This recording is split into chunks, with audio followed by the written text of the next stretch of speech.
Assalamualaikum warahmatullahi wabarakatuh. Apa kabar Anda pemirsa Garuda TV? Senang sekali saya Eli hadir kembali tentunya menyapa Anda tentunya untuk program Rembuk Jatim.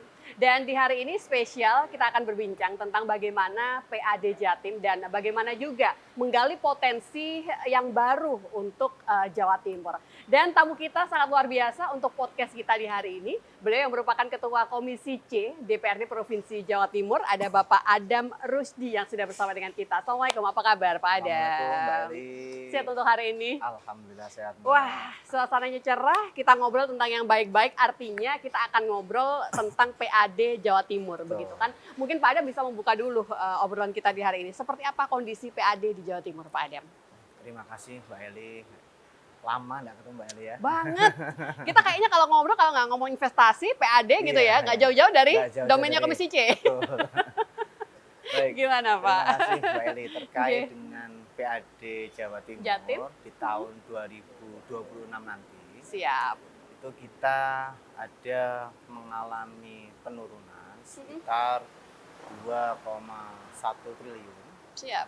dari transfer keuangan daerah dari pemerintah pusat kepada pemerintah daerah. Oke, Tentu ini sangat mempengaruhi fiskal anggaran kita, baik. apalagi hari ini pemerintah Provinsi Jawa Timur Oke. berupaya untuk terus meningkatkan pembangunan infrastrukturnya, di samping untuk pendidikan dan kesehatan yang menjadi domain utama Domain dalam utama. Oke. APBD Provinsi Jawa Timur ini. Baik, sebenarnya apa sih ketika ditanya yang menjadi sumber utama dari PAD di Jawa Timur itu sektor apa aja Pak Adam? Baik, sumber utama dari PAD Jawa Timur itu pertama adalah pajak. Baik. Pajak ini terdiri atas berbagai macam hal, yaitu pajak kendaraan bermotor, Ya, kemudian pajak bea balik nama kendaraan bermotor, siap. kemudian ada PBBKB, pajak bahan bakar kendaraan bermotor, Ya, kemudian ada pajak MBLB, mineral bukan logam dan batuan, dan siap. ini adalah sesuatu yang baru bagi Pemprov Jatim. Ya. Kemudian ada pajak air permukaan, yang terakhir adalah pajak retribusi, dan yang paling terakhir sendiri adalah pendapatan lain-lain yang sah. Oke. Itu semisal bunga, deposito. Berarti kalau ditanya apa yang paling besar itu lebih pada pajak Pajak. kendaraan. Pajak kendaraan bermotor. Pajak kendaraan bermotor. Betul. Sudah cukup maksimalkah kita di sektor itu Pak Adam? Yang pertama terkait dengan pajak kendaraan bermotor ini, kita mengalami perubahan yang cukup signifikan karena efek dari Undang-Undang Nomor 1 tahun 2025, yaitu tentang hubungan keuangan pemerintah pusat dan pemerintah daerah. Baik. Nah, di sana kita hanya mendapatkan option pajak sekitar 25%. Tapi kita yang memungut ini, kita Baik. memungut pajak, tapi kita hanya mendapatkan option pajak. Lainnya dikembalikan kepada kabupaten kota.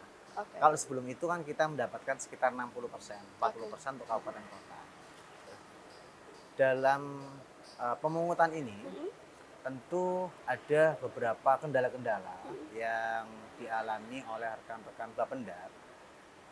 Semisal contoh ada masyarakat yang masih belum terjangkau, Siap. seperti daerah pegunungan dan lain sebagainya. Sehingga kami terus memberikan advice kepada Bapenda atau UPT PPD kabupaten kota yang ada di wilayah masing-masing kabupaten kota untuk Baik. jemput bola kepada masyarakat. Nah, ada semacam titik payment di sana agar memudahkan masyarakat. Dan kami pun juga menyarankan kepada pemerintah agar menggunakan e-channel. E-channel. Oke. Dan alhamdulillah hari ini e-channel kita digunakan sekitar 65%. Dan kabar baiknya masyarakat kita khususnya Jawa Timur ini adalah masyarakat yang sangat luar biasa. Oke, kenapa begitu? Apa temuannya didapatkan Pak Adam? Wajib pajak kita itu ada 85%, Masya Allah. dan itu yang tertinggi di Indonesia. Kesadarannya dari masyarakat Jawa Timur berarti Betul, cukup tinggi cukup begitu tinggi. ya. Baik, baik. Sehingga ini yang kemudian menjadi daya tarik bagi para investor, Investor karena juga. masyarakat kita ini cenderung masyarakat yang sangat ramah Oke.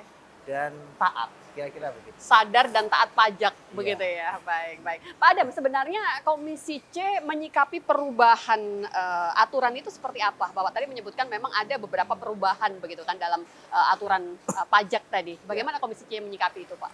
Tentu kita selaku Komisi C DPD Provinsi Jawa Timur yang pertama menerima ya segala Oke. aturan, karena ini adalah aturan pemerintah pusat. Tetapi di samping menerima itu tentu kita harus memiliki yang namanya kreativitas untuk meningkatkan sektor pendapatan yang lainnya. Oke, Jadi di sektor lain begitu ya.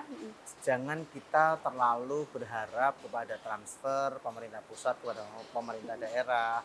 Jangan juga kita terlalu mengandalkan option pajak yang kemarin. Tentu kami berharap potensi-potensi pendapatan selain pajak itu bisa kita maksimalkan. Seperti BUMD. Hari ini BUMD kita di tahun 2026 nanti insya Allah pendapatan dari BUMD sekitar 471 miliar. Tetapi itu kita masih di bawahnya pemerintah Provinsi Jawa Tengah. Pemerintah Provinsi Jawa Tengah kalau nggak salah sudah 500 miliar ke atas. Oke, kita masih sedikit di bawahnya begitu ya. Ya, sehingga harapan kami sektor BUMD ini harus lebih ditingkatkan lagi. Jangan kerjanya jangan santai-santai lah. Jadi kerjanya harus lebih serius lagi. Betul. Untuk lebih meningkatkan di sektor pendapatan ini. Di samping itu ada juga aset, Mbak. Oke. Aset daerah. Aset daerah, BMD, barang milik daerah. Ini sangat tinggi sekali. Dan hari ini tercatat ada sekitar 4.000 sekian aset, di mana kita ada sekitar yang aset yang belum termanfaatkan dengan baik atau yang sudah termanfaatkan itu hanya sekitar 1.500. Oke. Banyak yang masih nganggur berarti ya. Nah, karena apa? Aset-aset nganggur ini memang adalah kantor-kantor dari pemerintah Provinsi Jawa Timur. Kami sudah melakukan des aset dengan seluruh OPD dengan memastikan dan meminta data kepada para OPD ini kira-kira aset mana yang sudah disewakan, aset mana yang belum disewakan, aset mana yang aset idle, dan aset mana yang masih aset menganggur. Nah, kami klasterisasi di situ. Dan termasuk yang kelima adalah potensi pendapatan selain aset. Semisal contoh, kami kemarin sempat berdiskusi dengan salah satu rumah sakit di wilayah Surabaya, daerah Rumah Sakit Mataram, dan juga milik Pemprov Jawa Timur. Yang bersangkutan menyampaikan bahwa rumah sakitnya sudah tidak ada lagi space kosong untuk disewakan ataupun untuk dikerjasamakan dengan pihak ketiga. Kami sampaikan di rumah sakit mata itu adalah lalu lalang motor, lalu lalang mobil yang cukup banyak. Coba berpikir kira-kira apa yang jadi potensi. Bisa nggak di sana kita pasang billboard untuk iklan dan lain sebagainya. Baru terbuka juga para OPD, para rumah sakit. Oh, jadi bisa kira-kira. Tapi tentu itu juga harus kita lakukan kajian. Oke, betul. Visibility butuh kajian study. sebelum nantinya itu Betul. dilakukan begitu. Jangan ya. sampai kita membuat sebuah reklame, tapi justru malah merugikan. Oke. Justru malah kurang bagus potensinya. Nah, makanya kami selalu sampaikan kepada para OPD bahwa setiap aset itu pasti memiliki potensi. Betul. Dimanapun aset itu pasti memiliki potensi. Oke. Tinggal bergantung bagaimana kajian untuk wilayah tersebut. Kan tidak mungkin banget dong kita ngomong Surabaya berbicara tentang konteks pertanian. Ataupun untuk wilayah pertanian, nah, di area pegunungan kita bikin apartemen di sana, kan sangat tidak mungkin banget. Sehingga visibility study sangat penting untuk setiap pemanfaatan aset tersebut. Baik, nanti kita bisa lanjut kembali. Masih ada banyak hal begitu ya yang bisa kita obrolkan. Kita harus nyantai dulu nih Pak Adam. Kita sedikit-sedikit santai dulu. Nanti kita masih akan lanjutkan kembali obrolan kita. Terima kasih.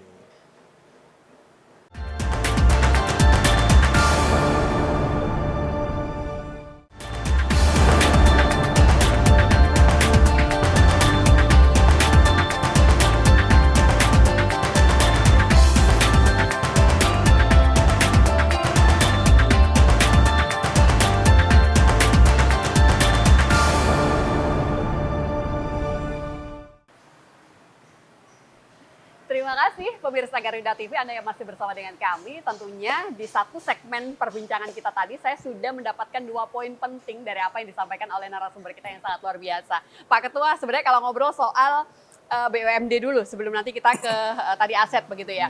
BUMD itu sebenarnya kita boleh nggak sih? Atau memang orientasinya BUMD itu adalah lebih banyak ke sosialnya? Atau ke profitnya? Atau dua-duanya harus dapat? Bagaimana gambarannya Pak Adam? Secara aturan PP itu memang ada 2 fungsi Dari BUMD begitu ya? yang seolah-olah itu adalah eh, sebuah aspek yang sangat berseberangan. Satunya Di sisi adalah lain begitu? profitable, Oke. di sisi lain ini adalah sosial. Ada misi sosial, Tetapi betul. setelah kita kaji aturan PP tersebut, Ya. misi sosial ini itu ada penugasan. Ada penugasan khusus di situ. Jadi sangat mungkin bisa berjalan dua-duanya. Oke. Semisal contoh misi atau misi sosial yang dilakukan oleh Bank BPR Jawa Timur. Baik. Bank BPR Jawa Timur ini memiliki program yang namanya Prokesra, Program Kesejahteraan Rakyat. Siap. Yang program ini digunakan untuk para pelaku UMKM kecil, Oke. usaha kecil. Kalau kita berbicara kredit pada umumnya, itu kan 12%, Mbak. Oke. Kalau KUR pemerintah itu 6%. Oke. Maka kita 3%. Dan pemerintah Provinsi Jawa Timur Siap. itu mensubsidi untuk kredit sekitar 9%. Itu ada penugasan khusus. Oke. Sama halnya kapan waktu pemerintah melakukan operasi pasar dengan menugaskan perusahaan Puspa Agro atau Jatim Geraha Utama Ya. untuk melakukan penjualan beras SPHP kepada masyarakat agar penjualan tersebut untuk menekan harga beras pasar yang cukup tinggi. Sehingga laporan keuangannya harus dipisah. Nah, tapi dari sisi juga memang ada kewajiban dari BUMD untuk aspek sosial, yaitu mengeluarkan dana CSR, Corporate Social Responsibility. Dan itu pun juga ada aturannya, secara aturan Undang-Undang PT di situ. Jadi walaupun ini memiliki penugasan ataupun fungsi yang berbeda, tapi ini adalah tetap seperti satu keping mata uang, 2 sisi mata uang yang bisa berjalan bersama-sama. Jadi bergeraknya BUMD itu harus 2 aspek itu tadi ya, antara sosial dan juga profitable begitu ya Pak ya? Penugasan Mbak ya. Penugasan. Harus penugasan. Kalau nggak ada penugasan ya jangan dong. Oke, semuanya sesuai dengan penugasan yang ada. Dinas sosial dong. Oke, jadi semuanya harus sesuai begitu ya. Bapak, kalau untuk aset sendiri begitu kan, sebenarnya kita kalau bicara soal data, ngelis begitu, berapa banyak aset yang dimiliki Jawa Timur, kita sudah cukup sesuaikah untuk data kita yang kita miliki Pak Adam? Berdasarkan aset kami dengan para OPD, ini memang masih belum maksimal untuk pendataannya. Tetapi kami terus berupaya dan ya katakanlah dari 100% sekarang sudah jalan 70% lah Mbak. Sudah jalan 70%. Jadi memang masih ada beberapa aspek-aspek yang harus kemudian kita tekankan dan kita maksimalkan dalam aspek pengelolaannya. Dan kita pun hari ini berupaya menggunakan e-channel untuk aset ini dengan kita membuka aplikasi siap sewa jatim.com. Jadi beberapa jenis aset yang ada di Jawa Timur itu bisa diakses melalui aplikasi tersebut. Sebenarnya semua aset itu bisa ya pada akhirnya berubah untuk menjadi sebuah pendapatan daerah. Bisa. Apapun bentuknya. Apapun bentuknya. Okay. Selama kita betul-betul mengetahui visibilitas tadinya. Oke. Semisal contoh di wilayah Sidoarjo itu ada aset tanah. Tetapi ada salah satu pengusaha yang ini cukup terkenal, saya nggak boleh sebut nama kan nggak ada iklannya di sini, rugi dong kita ya kan. Akhirnya membuka lahan tersebut dan jalan juga hari ini. Dan kami sebagai komisi DPR Jatim memastikan kepada para pengusaha ini secara regulasi, keamanan dan kenyamanannya.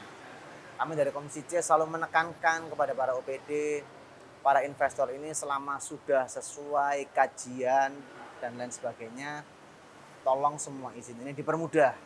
Karena ketika kita kemudian bisa menarik investor, multiplier efeknya ini banyak. Ada, betul.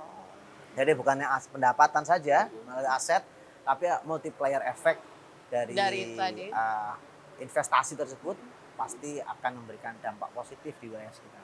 Oke, Bapak mungkin Pak Adam bisa memberikan salah satu contoh saja di Jawa Timur pemanfaatan aset yang sudah sesuai dan itu memang bisa mendatangkan pendapatan untuk Provinsi Jawa Timur. Ya, sebenarnya banyak Mbak ya. Kalau kita berbicara pemanfaatan aset barang milik daerah oleh Provinsi Jawa Timur, salah satu tadi yang saya sebutkan di wilayah Sidoarjo, kemudian di wilayah Magetan itu ada juga dijadikan kafe juga. Betul, betul. Kemudian ada di wilayah Probolinggo juga ada banyak. Jadi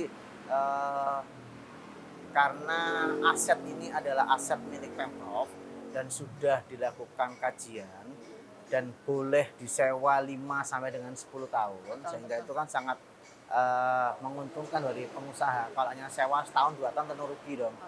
Kalau 5 sampai 10 tahun dia bisa menghitung break even point-nya sampai sejauh mana. Semuanya berjalan dengan baik dan alhamdulillah sampai sejauh ini tidak ada kendala. Oke, semoga dengan yang e-channel tadi ya, Yeah. dengan sentuhan teknologi ini tentunya bisa lebih menjangkau seluruh lapisan masyarakat. Bapak, saya ingin Pak Adam menyoroti dari segi sosialisasi kepada masyarakat. Apa? Sosialisasi pada masyarakat. Okay. Sejauh mana masyarakat kita itu sebenarnya tahu Pak, kalau ada cukup banyak begitu kan aset-aset daerah yang sebenarnya itu boleh dimanfaatkan oleh masyarakat di Jawa Timur, Pak Adam. Memang tidak semua masyarakat Jawa Timur ini tahu ya bahwa semua aset pemerintah ini bisa disewa. Siap. Karena memang perihal ini segmentatif, rata-rata para pengusaha. Betul.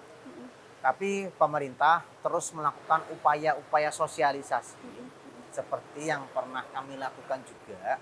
Kami mencoba untuk berkeliling bersama BPKAD Provinsi Jawa Timur untuk menyampaikan terkait dengan yang namanya potensi aset Pemprov Jawa Timur. Jatim, betul. Kami mengundang para pengusaha mulai dari HIPMI, Kadin, dan para pengusaha lokal semua. Kami sampaikan terkait dengan regulasi, terkait dengan asetnya, dan terkait dengan keamanan dan kenyamanan dalam bekerja sama dengan pemerintah Provinsi Jawa Timur. Jatim, oke.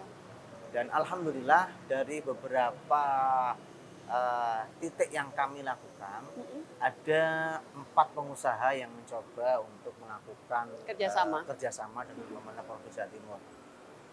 Ke depan pasti kami akan mengupayakan lagi karena ternyata pemerintah ini harus jemput bola.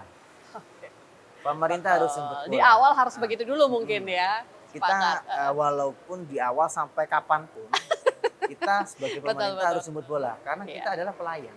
Harus melayani itu tadi ya. Sehingga kita harus tahu persis segala aspek permasalahan, termasuk juga permasalahan investasi yang ada di daerah.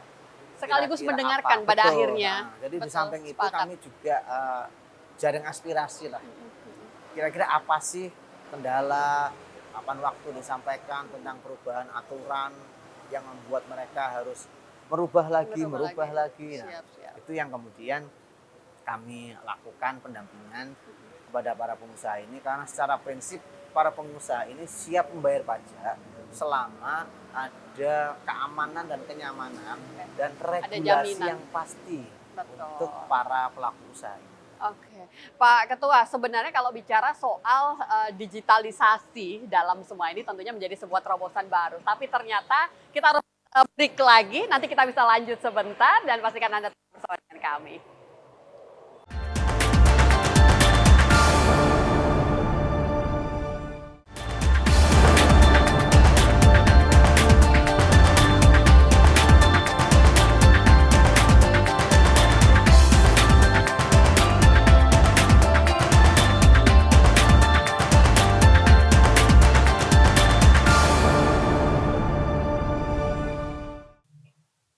ketika berbicara soal digitalisasi, memang tujuannya salah satunya selain memperluas itu juga menghambat adanya kebocoran, begitu kan? Kadang ada banyak upaya begitu yang harusnya itu juga dipikirkan. Salah satunya itu tadi menghambat bagaimana kebocoran. Kita sudah kerja keras untuk bisa menghimpun yang baru, tapi kalau tidak menghambat adanya kebocoran juga hasilnya nggak akan maksimal, begitu kan? Bagaimana kalau untuk upaya digitalisasi yang ada di Jawa Timur, Pak Adam? Terima kasih Mbak.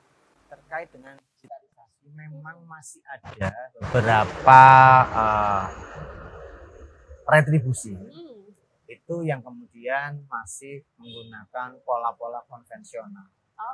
Saya sepakat dengan yang disampaikan oleh Mbak Heli tadi bahwa dengan digitalisasi itu meminimalisir kebocoran. Betul. Seperti yang disampaikan oleh Pak Prabowo lah, kira-kira begitu. Dan di samping kebocoran, Mbak, akuntabilitas, transparansi ini akan lebih mudah kita dalam melakukan pengawasan. Siap. Dan kami sebagai DPRD selalu menyampaikan seluruh transaksi, baik itu OPD maupun BUMD, itu kalau bisa cashless dan digitalis dan dilakukan digitalisasi, sehingga kita bisa melakukan controlling di sana. Kalau kita tidak bisa melakukan controlling di sana, itu sangat repot.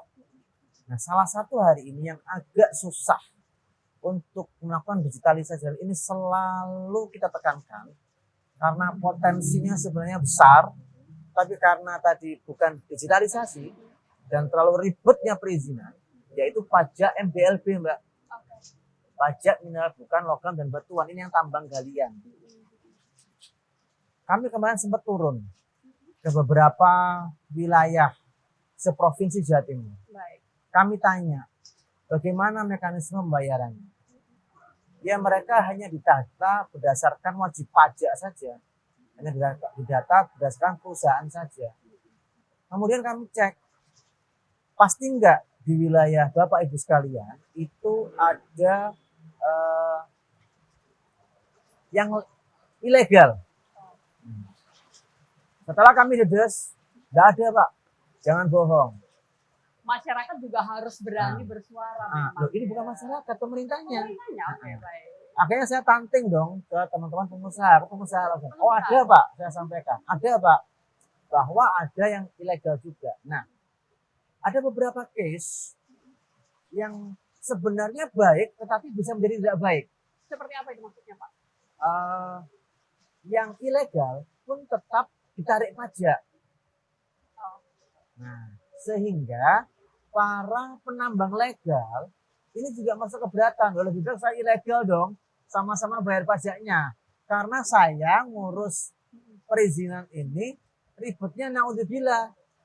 Asal Mbak Eli ketahui, ngurus perizinan tambang kemarin disampaikan oleh Kepala Dinas ESDM, paling cepat itu adalah 13 bulan. Paling cepat dan 13 bulan. Nah, kami menemukan case di Banyuwangi terkait dengan tambang ini. Ada tambang untuk penggalian, jadi luasnya sekitar 6 hektar. Dan itu adalah tambang pasir. Bukan gunung ya, tapi adalah tanah permukaan. Ini jika digali, itu hanya cukup waktu 6 bulan. Nah, sudah dilakukan penggalian, izin belum keluar. Setelah habis, selesai, izin baru keluar. Gimana coba? Nah, ini yang kemudian hari ini kami berupaya untuk melakukan perampingan perizinan. Ya, kami menyadari bahwa ESDM bukan kewenangan utama, tetap ada Kementerian ESDM. Itu karena apa sih sebenarnya Pak Adam? Berlapiskah sampai akhirnya? Berlapis. Ada ESDM, ada lingkungan hidup, ada kemudian urusan dengan perhubungan jalan raya. Jadi dengan kabupaten juga ada terkait dengan RDTK, tata kelola ruang, tata ruang. Sehingga itu yang kemudian membuat panjang. Nah, kami di bulan tanggal 11, 12, 13 nanti, kami akan ke Jakarta untuk kemudian mencoba berdiskusi agar mempermudah proses perizinan bagi para tambang ini. Dan kami ingin melakukan klasterisasi antara penambang rakyat dengan penambang besar.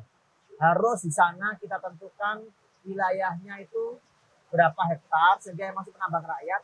Nah, yang khusus penambang rakyat tolong dipermudah izinnya. Kira-kira Ada dispensasi tersendiri. Ya. Bapak, sebenarnya apa tantangan terbesar kalau untuk digitalisasi di seluruh Jawa Timur? Adakah hambatan yang sedang kita hadapi, Pak Nah, Adam? kalau pajak ini sudah oke karena sudah berjalan. Nah, saya kembali lagi ke yang MBLB tadi itu. MBLB tadi itu karena kontrolnya ini melalui checker, Mbak. Rate. Nah, checker ini kan manusia. Semuanya manual. Checker ini manusia. Ya mohon maaf, bukan kemudian saya menuduh ya. Tapi dimungkinkan Ada faktor kelalaian. satu kelalaian, yang kedua kong kali kong mungkin ya. Mungkin itu. Nah, sehingga yang namanya sistem ini memang harus dibuat. Ya paling enggak untuk lewatnya kita buat pelang atau apa dan sebagainya. Tetapi yang namanya memang penambang ini gampang-gampang susah, kadang masyarakat setempat ataupun pengusaha setempatnya tidak menerima. Kayak contoh, ya mohon maaf, sempat ramai di Surabaya masalah parkir, digitalisasi parkir. Nah itu Tentunya kan ada beberapa tantangan yang ya harus dihadapi. kadang ada masyarakat yang tidak menerima digitalisasi. Tapi ini terus kita tekankan karena ini sangat penting bagi negara karena pemanfaatan pajak ini harus betul-betul kita maksimalkan karena pajak ini dari rakyat oleh rakyat dan Untuk rakyat. Oke, betul. Pak Adam, sebenarnya kembali pada obrolan kita di awal tadi, Bapak. Di awal Bapak menyebutkan memang adanya penurunan, tapi tentunya kita harus mengoptimalkan yang ada Ya. dan upaya menggali hal yang baru. Itu apa yang akan dilakukan oleh Komisi C untuk bisa mendorong itu semua, Pak Adam? Ya. Tentu kami melaksanakan itu berdasarkan tugas pokok dan fungsi kami, Mbak ya. Oke. Karena kan kami bukan pelaksana. Kami adalah legislatif yang kemudian fungsi kami dalam melakukan itu semua adalah pada fungsi pengawasan, legislatif, dan fungsi budgeting kami. Nah, dalam ketiga fungsi tersebut, kami berupaya secara maksimal untuk melakukan koordinasi seperti yang saya sampaikan di awal tadi dengan BUMD, kita memastikan bagaimana laporan kinerjanya, kita memastikan bagaimana dividennya, karena jangan sampai ada dividen yang terutang. Nah, BUMD kita ini ada yang utang loh dividennya, ada yang utang dividennya, sehingga itu terus kita tekankan dan kita pastikan sinergi dan kolaborasinya. Termasuk dengan aset tadi, kita terus menekankan bahwa pendataan dan database aset itu sangat penting. Jangan sampai aset ini hilang dan dikuasai oleh sekelompok masyarakat tertentu. Sehingga kami terus menekankan bahwa sertifikasi aset, pendataan aset, dan pengoptimalan aset untuk sewa, untuk pemanfaatan barang daerah ini bisa dilakukan secara maksimal. Pak, bicara soal BUMD ini kan menjadi salah satu yang nantinya akan diharapkan bisa menambah PAD di Jawa Timur. Seberapa sehat, Pak, kondisi BUMD kita sebenarnya? Kondisi BUMD kita tentu ada klasifikasinya, ada yang sehat, ada yang tidak sehat. Misal contoh kita berbicara Bank Jatim. Kita turut berbangga karena hari ini Bank Jatim adalah bank BPD dengan dividen tertinggi se-Indonesia. Itu. Kemudian ada Bank BPR, ada Jam Kerja, kemudian ya yang sehat rasanya itu, yang lainnya agak seret-seret juga. Oh, PT Siar. Cuma PT Siar ini kita bukan saham mayoritas, kita hanya 25% saham. Kalau yang lain-lainnya ada yang Kebun Sugidel, tahu nggak Mbak Kebun Sugidel? Saling support berarti. Bukan. Ya? Seperti apa? Kebun ini kan induk, Gudel ini kan anak perusahaan, ya kan? Justru holding perusahaan ini mengambil keuntungan dari anak perusahaan. Ada juga yang seperti itu. Nah, sehingga kami terus menekankan kepada para direksi bahwa jabatan itu adalah amanah, tolong dilakukan secara maksimal betul, karena pertanggungjawaban yang telah diamanahkan oleh Ibu Gubernur, oleh para pemegang saham pada Pak Direksi ini harus dilakukan secara maksimal. Oke, baik. Bapak terakhir mungkin ada Oke. beberapa pesan-pesan yang bisa disampaikan untuk seluruh pemirsa Garuda TV. Silakan. Baik, terima kasih pemirsa yang telah menyaksikan acara ini. Ya. Yang pertama kami ingin menyampaikan bahwa Komisi C DPR Jatim memohon support dan dukungan dari para masyarakat Jawa Timur untuk mengawasi kami, untuk terus memberi masukan kami, khususnya berkaitan dengan kinerja kami. Dalam konteks pendapatan, kami juga memerlukan dukungan dari masyarakat agar masyarakat terus taat bayar pajak dan masyarakat juga mengerti bahwa pemanfaatan pajak ini betul-betul kita kontrol untuk kembali lagi kepada masyarakat. Dan kami juga berpesan kepada pemerintah Provinsi Jawa Timur manfaatkan digitalisasi dengan baik untuk meminimalisasi kebocoran, karena dengan semakin minimnya kebocoran ini segala kemanfaatan akan kembali kepada masyarakat Provinsi Jawa Timur. Terima kasih atas acara ini, Mbak. Terima kasih atas undangannya. Oke. Semoga apa yang kami sampaikan ini Bermanfaat bisa gitu ya. kemanfaatan bagi semua masyarakat Jawa Timur. Kita juga terima kasih, banyak insight baru yang sudah diberikan. Selamat kembali bekerja Bapak. Ya, Kita Pak. nantikan semangat barunya, cerita barunya tentunya hanya di Garuda TV. Terima kasih sudah membersamai kami dan insya Allah kita akan berjumpa kembali di lain kesempatan. Saya Eli, pamit undur diri. Wassalamualaikum warahmatullahi wabarakatuh. Waalaikumsalam.